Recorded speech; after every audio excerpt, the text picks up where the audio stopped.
What's going on, guys? Welcome to the Spoiled Milk Podcast. I'm putting out a new video. I haven't done one in so long, but this week felt like a great time to really drop a video. And this one is really a message to Kevin Durant, you know? I'm going to use a prime example of the game that happened last night between the Portland Trail Blazers and the LA Lakers to make my point. Kevin Durant is being overlooked a lot. And a lot of the naysayers are putting a whole lot of stock into him joining a 73-19, which actually lost that year, and him playing with two of the greatest shooters ever, which they're very skilled, and are really minimizing who and what Kevin Durant represents. Let me remind you folks out there, basketball is a team sport. No matter how many ways they slice it and dice it in the media about players being able to be this superhuman kind of talent in order to win a ring, it's a team sport. You're always going to be dependent on other players. But what Golden State has done that people fail to realize is that they are playing within for each other in order to get to the ultimate goal, which I thought was the point of a team sport. But somehow along the way, we've minimized and we've felt that Kevin Durant isn't better, or even in Max Kellerman, who also who is ridiculous in his own right, often says isn't even close to where LeBron is. And saying is that if you guys remember in 2014, I think that was Kevin Durant's MVP year. The man averaged 30 points, 10 rebounds, and I believe 5 or 6 assists. He did so while doing it efficiently. I believe that was the same year he was also part of the 50-40-90 club. So he was efficiently putting up these numbers. And he did it without Russell Westbrook, really, for a huge portion of the season. That was also the same season Russell Westbrook was injured, or was dealing with the same injury from the previous postseason when Patrick Beverley actually injured him. And so he had to miss a lot of games the following year, which then led to Durant being the focal point. But he did so convincingly and led the Oklahoma City Thunder to the number 1 seed out west while putting up these godly numbers. So the next time people fail to realize or fail to look at Kevin Durant and try to minimize him, remember that he's capable of putting up these numbers. But when he made the move to Golden State, he figured, I'm willing to be selfless in order to win the championship. Meaning I'm willing to play with these guys in order to make the ultimate goal actually occur. And we've all seemed to have forgotten about that. You get what I'm saying? The last postseason in which Kevin Durant won the Finals MVP, he was actually actively trying to give it to Steph Curry. And while he kept passing the ball to Steph Curry and trying to give it to Steph Curry to get going to win that Finals MVP, he accidentally increased his assists and actually got a triple-double out of the last game and ended up being MVP. That's what I call a team sport. When you're looking out for each other and not trying to pad your stat. Not saying that's what LeBron James does. Because in this case, I don't believe it's LeBron James' fault. I believe it's the narrative that's been pushed by the media. LeBron James is, of course, being capable of putting up these godly numbers, not only because of his talent, but because he is the system everywhere he's gone, right? Something that hasn't been the case with Kevin Durant. Kevin Durant has clearly been able to show you with two different teams, that he can put up these numbers efficiently, right? Win an MVP, but it doesn't do enough.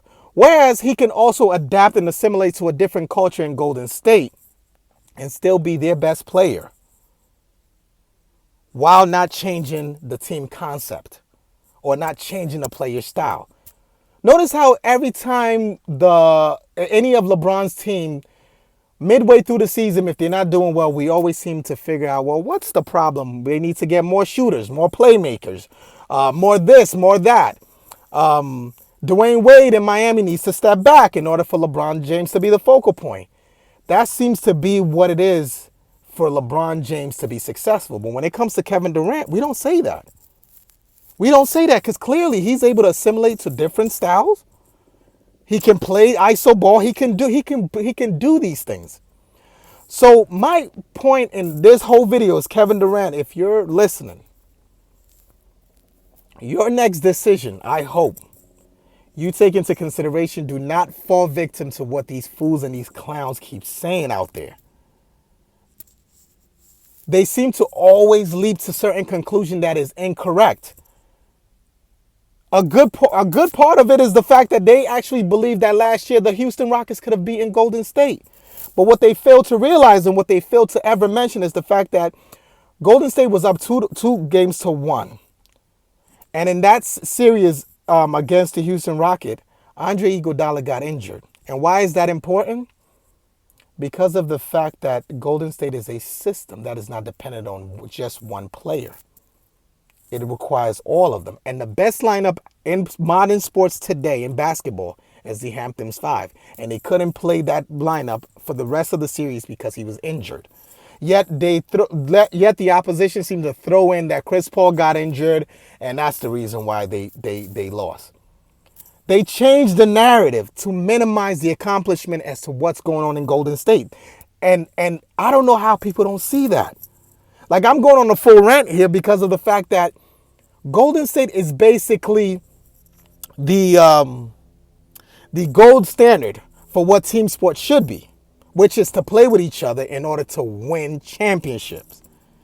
Yet, modern society wants us to be able to say, no, it should be one player. One player should matter more. Listen, I'm not gonna tell you that I was an expert during, the times in which Michael Jordan, the Bulls were still playing. But at the very least, when I go back and I watch these videos, yes, Michael Jordan was supremely talented. But the supporting cast around him was great. They were great. You get what I'm saying? And that's what really made the Bulls that good. I don't understand why it's so hard for people to actually figure out that just by bringing Anthony Davis to join LeBron James, just by getting this other talent to play with LeBron James doesn't change a thing, because at the end of the day, what makes Golden State so great is the fact that they play with each other. They play a system that's not dependent on one player. And we seem to have forgotten about that. You get what I'm saying? And that's really what I want Kevin Durant to realize when he's making his decision next summer. Make sure that if you are leaving Golden State, you're getting a team, right? You're not going there because you're listening to these clowns on TV who are saying he needs to have his own team to win a championship, to prove to all of us that he's capable of being the man. Trust me, the man also understands and has awareness to know that I need players to be able to play with each other. It's not just I'm the focal point in order to win. I need to have the awareness that, yes, in order for us to be great, we got to be great together. That's what I believe a great player is. Not one that goes and drops 60, 70 points for a game. And you ask yourself, well, what did the rest of the supporting cast do? And we seem to forget that because we look at these stats for LeBron James and say, yo, he's the great player. He's the greatest player now currently because of his godly numbers. Well, he also has the ball in his hands more often than not. And I'm not saying that's a bad thing, but that's because he's his own system. One that is not in comparison to what Golden State is doing, because Golden State has clearly showed you that their system is much more effective than anything LeBron James can ever put together.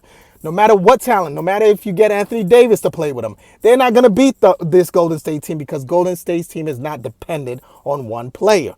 So Kevin, if you're listening, create a culture. Continue this culture, or if you do leave, create a culture that's dependent on a style, that's dependent on a system, that's not dependent on one player. I don't know if I said it numerous of times, but to find a system or a culture that's not dependent on one player should be the goal, not to be the man. All right, peace.